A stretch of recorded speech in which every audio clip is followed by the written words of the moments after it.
From Hopkins. I plug my dog in my bio really because when students show up on campus, I want them to become tour guides, and so I just bribe people with a dog in my office. We actually have like 4. It's a great place. So if you come to Hopkins, want to get a tour guide, you like dogs, they're all hanging out in our office. Also, as you'll know from JT Duck and myself, everyone that works in college admissions is named after an animal. And Cindy told me I had to make a joke about that, so I did. But it didn't land, Cindy, so I can't write anything about.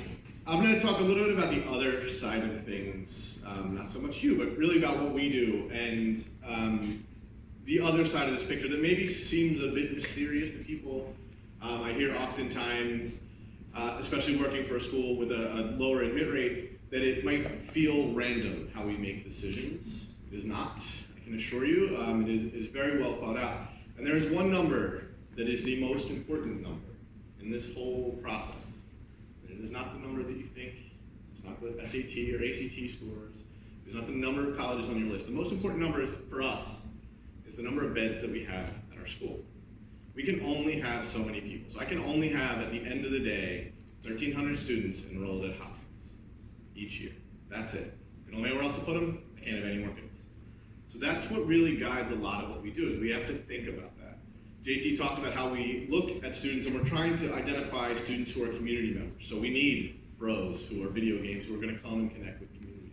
We need students who are really passionate about community service and not just doing it to tick that box. And we need thespians, and we need engineers, and we need students interested in the sciences, and we need students who are interested in music. And we need all of those things on campus. And so that's what we're doing. That's what we spend our time doing, is really looking through to try and see who you are and how you'll bring different things to our campus community. One of the wonderful things about college is that you get to come and meet all different people. Up till now, a lot of the choices about where you've been at school are determined by 2 things. 1, your parents, a lot of times. And 2, really by where you live. You go to school close by. You're not too far. So you're with people from similar areas who grew up similar ways to you. When you come to college, there's students from all over. They have all different backgrounds. First time I went to college, and I went to 3 colleges in undergrad, I'll talk about that too in a minute. But the first time I went to college was the first time I ever met anybody who didn't grow up in a city or suburb. I grew up in the suburbs. My high school was in a city, and I never met anybody that grew up in a rural area. I didn't know what that was like. And so that was a whole different thing. It was a whole other world that just was closed off to me because I didn't know anybody from there. And so I got to experience that. So we want students to have those experiences. We want you to meet people and talk to each other and learn from each other, because those students who come from different places will bring their stories with them. They'll bring their experiences with them, and they'll share them with you. One of the things we're always looking for, and this is when we look at kind of through your application, we're thinking about the things that you're involved in. JT alluded to this. We don't really care what it is necessarily you're involved in. The things you're involved in are great. They're all kind of on the surface equal to us. It's what you do within those things that really matter. We're trying to see, this is somebody who found something that they're excited about. Because when you come to campus, there's going to be tons of things for you to be involved in. Way more clubs than you could ever imagine. We have over like 400 different clubs and organizations on campus. And so a lot of them are just things that you've never been exposed to before. And so we're not so much concerned about that you have the most involvement or that you have the best involvement or leadership or anything like that.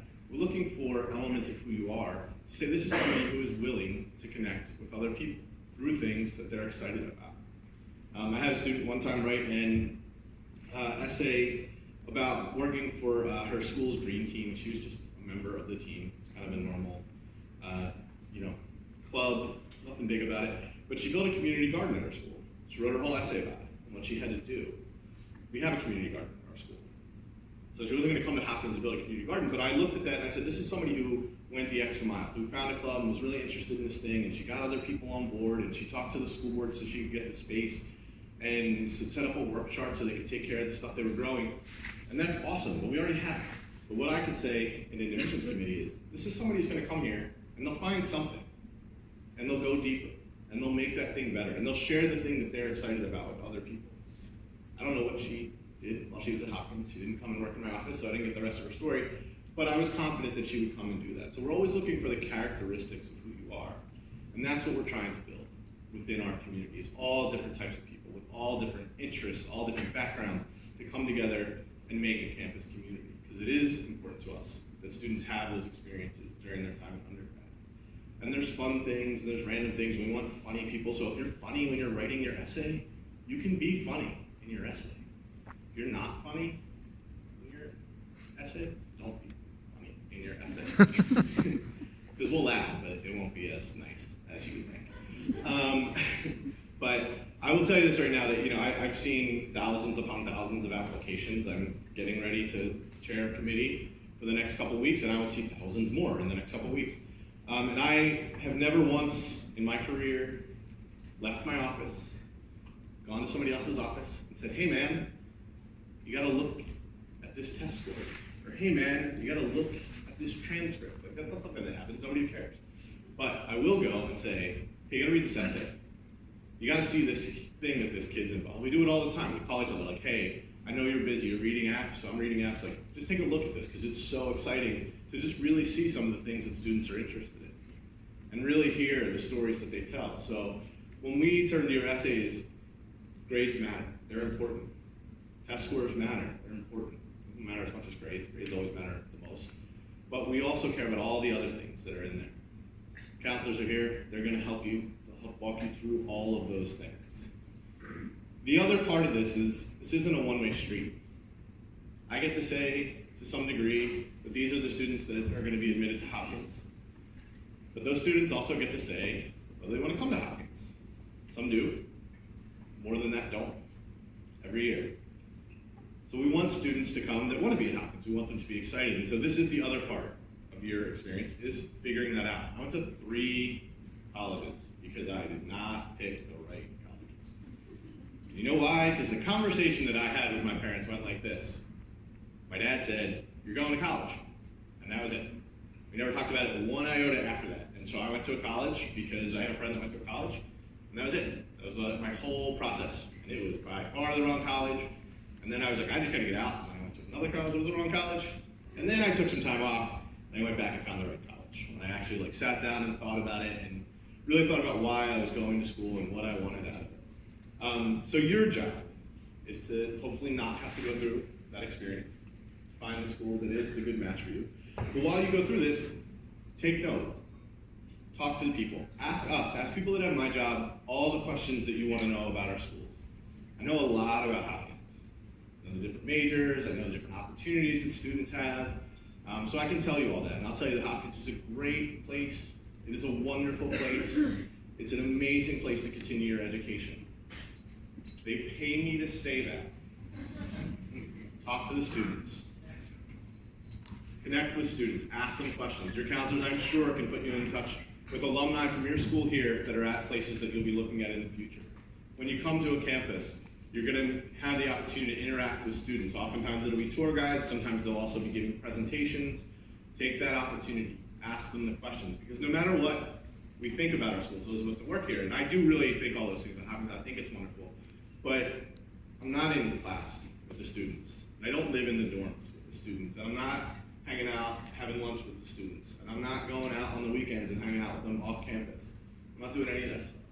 So I can't really tell you what that's like. I can tell you what they tell me.